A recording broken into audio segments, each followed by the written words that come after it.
मुंबईत आज all India भिक्खू संघाचं वार्षिक महाधम्म अधिवेशन चेंबूरमधल्या नालंदा हॉलमध्ये आयोजित करण्यात आलं. अधिवेशनाची सुरुवात पंचशील ध्वजाचा ध्वजारोहणानं झाली. यावेळी भगवान बुद्ध आणि डॉक्टर बाबासाहेब आंबेडकर यांच्या प्रतिमेला पुष्पहार अर्पण करून सामुदायिक वंदना केली गेली.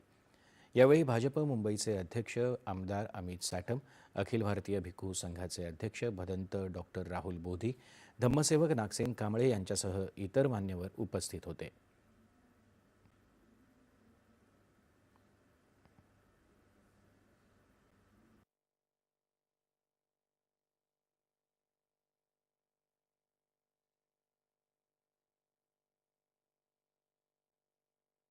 शांततेचा संदेश घेऊन मानवजातीसाठी आणि समाजाकरता, मानवजातीकरता, देशाकरता सर्व आपले भिक्खुजन आणि आपले सर्व भंते हे जे ईश्वरी कार्य करत आहेत, त्या ईश्वरी कार्यामध्ये त्यांनी आम्हाला सुद्धा थोडंसं योगदान देण्याची संधी द्यावी, अशा प्रकारचं आव्हान त्यांना आम्ही केलं, अशा प्रकारची विनंती आम्ही त्यांना केली.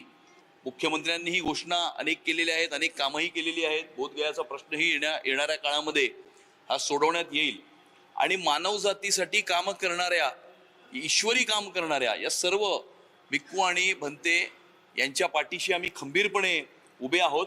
भिक्खू संघाचा कार्यक्रम मुंबई शहरामध्ये आहे, कारण की मुंबई शहर हे अतिशय सुंदर शहर आहे आणि या सुंदर शहरामध्ये भिक्खू संघाचं हे अधिवेशन फार उत्तम प्रकारे भिक्खू संघाला चांगलं कसं करता येईल, भिक्खू संघाच्या ट्रेनिंगची व्यवस्था, प्रशिक्षणाची व्यवस्था, कॉलेज, विद्यापीठ वगैरे कसं आपल्याला पुढे अखिल भारतीय भिक्खू संघाच्या वतीने निर्माण करता येईल बोधगयामध्ये, त्यासाठी या ठिकाणी अनेक योजना, अनेक निवेदन केलं जाणार आहे.